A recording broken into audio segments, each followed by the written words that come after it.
alors que notre pays est fortement en proie au chômage, au point que l'administration publique, principal pourvoyeur d'emplois, se trouve à ce jour essoufflée. Des solutions parallèles s'ouvrent.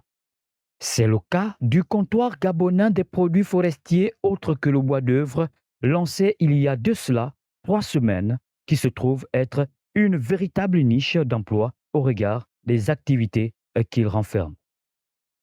C'est à ce titre que nous avons rencontré ce mercredi 5 novembre 2025 le cluster cosmétique Gabon en la personne de son président Roger Nguema Obam, avec qui nous nous sommes entretenus sur les avancées du comptoir et la cosmétopée, un secteur peu connu dans notre pays, mais fortement pourvoyeur d'emplois.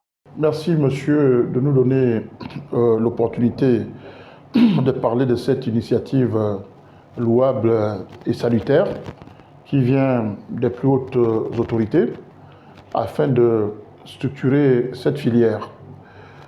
Cette filière qui est porteuse, on ne le dira jamais assez, d'opportunités diverses et qui offre des perspectives d'insertion et de promotion à toutes les catégories de la population, à toutes les couches de la population.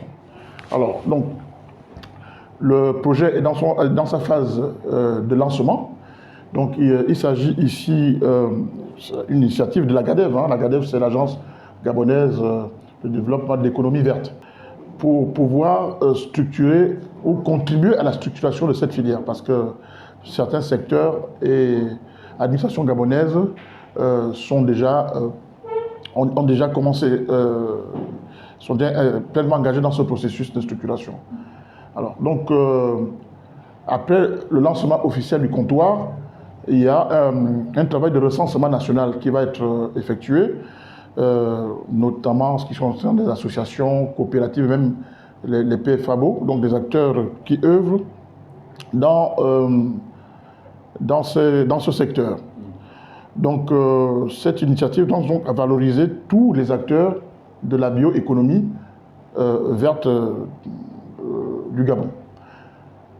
L'AGADEV a sollicité le cluster cosmétique Gabon par rapport à sa diversité d'expertise et puis son expérience de terrain. Donc nous avons été très honorés d'avoir reçu cette invitation. Nous préparons ensemble cette mission qui permettra, nous le souhaitons, aux acteurs du secteur de pouvoir enfin vivre dignement de leur activité. Parce que pour ceux qui observent ce domaine, vous constatez que beaucoup d'efforts ont été déployés par les acteurs, mais les initiatives d'accompagnement ont souvent été faibles, pas à la hauteur des attentes suscitées. Tout de suite après le lancement du comptoir, vous êtes rendu du côté de l'Hexagone pour une rencontre d'importance en lien avec le cluster cosmétique. Si vous nous disiez un peu plus. Merci, monsieur. Chaque année, nous sommes invités au plus grand salon international de cosmétique par notre partenaire, la Cosmétique Vallée. C'est le salon Cosmétique 360 organisé chaque année au Carrousel du Louvre par tout le groupe de la Cosmétique Vallée. Et là, vous rencontrez tous les acteurs du secteur et tous les acteurs de chaque chaîne de la filière. Cette année, pour la première fois, nous avons été officiellement accompagnés par l'administration publique, par l'État et par l'AGADEV. Soulignons quand même que c'est la Cosmétique Vallée qui nous a fait l'honneur de nous accompagner dans la création du cluster cosmétique Gabon au regard un tout petit peu des rapports privilégiés que nous avons depuis quelques années. Alors, donc l'AGADEV nous a accompagnés pour rencontrer plusieurs acteurs susceptibles de nouer des partenariats avec les acteurs locaux pour pouvoir leur permettre d'avoir des possibilités de commercialisation, d'exportation et aussi la question des analyses des produits. Parce que vous savez qu'aujourd'hui, je ne dirais pas qu'on fait dans l'informel, mais à l'état actuel, nos produits ne sont pas compétitifs. Ils ne sont pas compétitifs parce qu'ils ne sont pas passés par des tests d'analyse. Or, en Occident, pour pouvoir avoir accès au marché international, il faut absolument cette étape. Donc nous sommes allés au salon 360 pour pouvoir anticiper toutes ces questions et envisager avec certains acteurs la possibilité de solidifier un tout petit peu certains maillons faibles de la chaîne à notre niveau ici au Gabon. Et je crois que nous sommes revenus avec plusieurs contacts. Et l'un des contacts a d'ailleurs effectué une mission à Libreville la semaine dernière. Nous l'avons accueilli dans le cadre de Cluster Cosmétique Gabon et de l'Institut supérieur chrétien d'agronomie et d'ingénierie rurale. Donc nous avons discuté pour voir comment nous pouvons déjà mettre en application les résolutions prises dans le terme de notre collaboration. Et d'autres acteurs suivront, effectivement, parce que la GADEV a quelques contacts, nous également, donc nous essayons de mutualiser pour pouvoir former un cadre général cohérent. Après plusieurs années d'existence, à quel niveau se situe-t-il à ce jour en termes d'avancement? Merci, monsieur. Le Cluster Cosmétique Gabon est actuellement en train de prendre sa vitesse de croisière. Ça a été très difficile, très douloureux, parce que la mise en marche, il y a toujours des balbutiements dès le départ.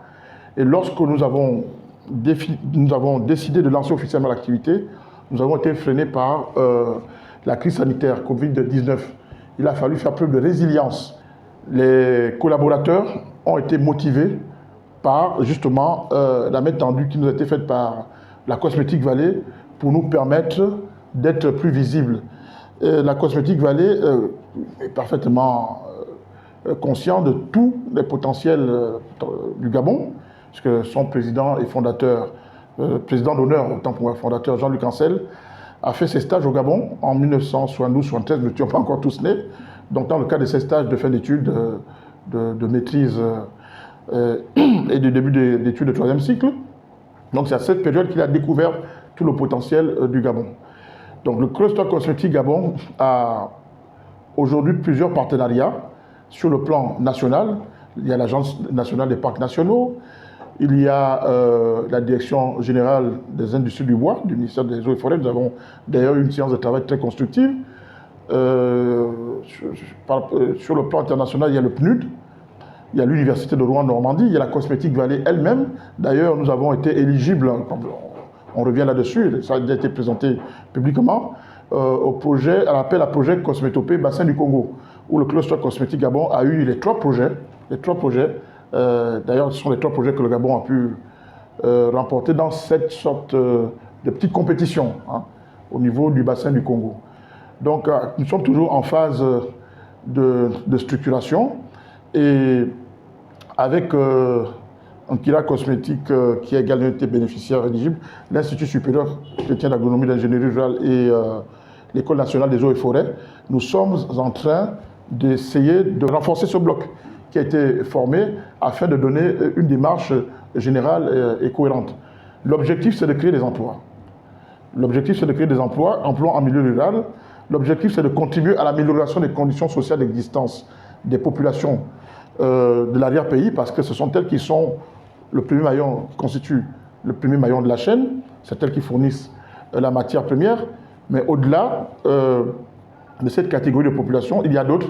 Il y a les jeunes, il y a la recherche, il y a l'administration, il y a également l'État qui doit en fait bénéficier des incidences et des retombées de cette activité. Parce que, de façon générale, c'est de la biopiraterie. Et l'État n'a pas de traçabilité sur les différents flux.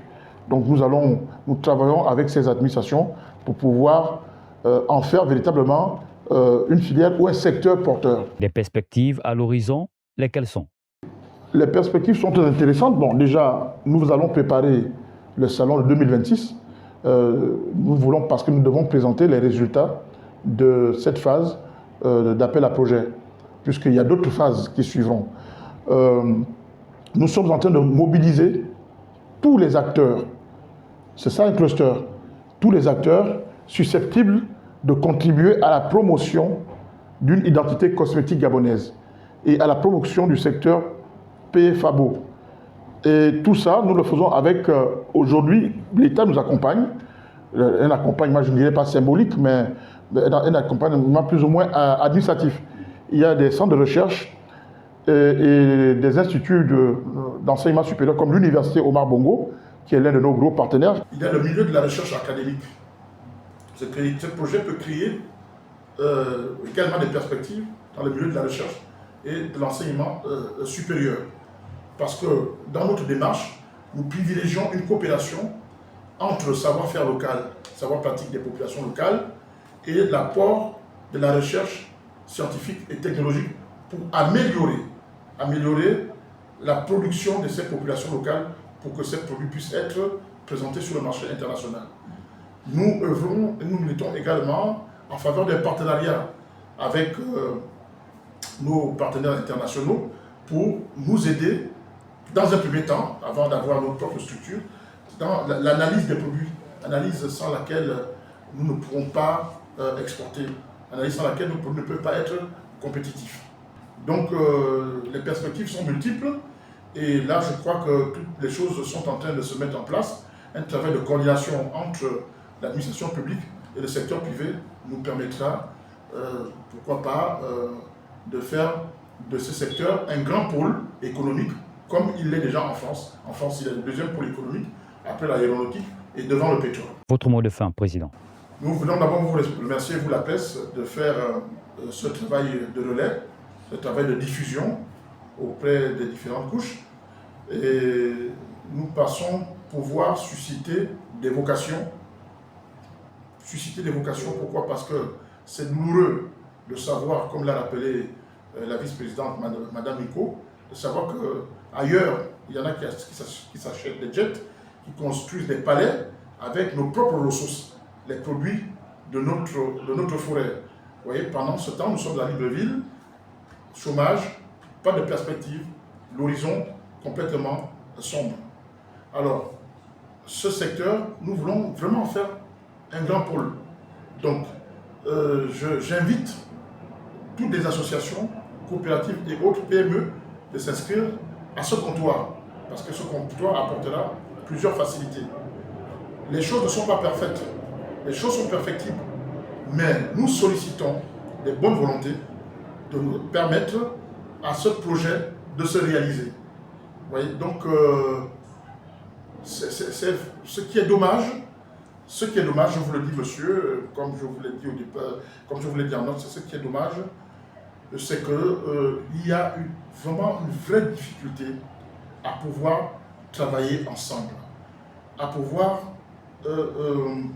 promouvoir dans le cadre du travail cette logique d'action collective, cette mutualisation, vous voyez, qui peut nous permettre d'atteindre des performances.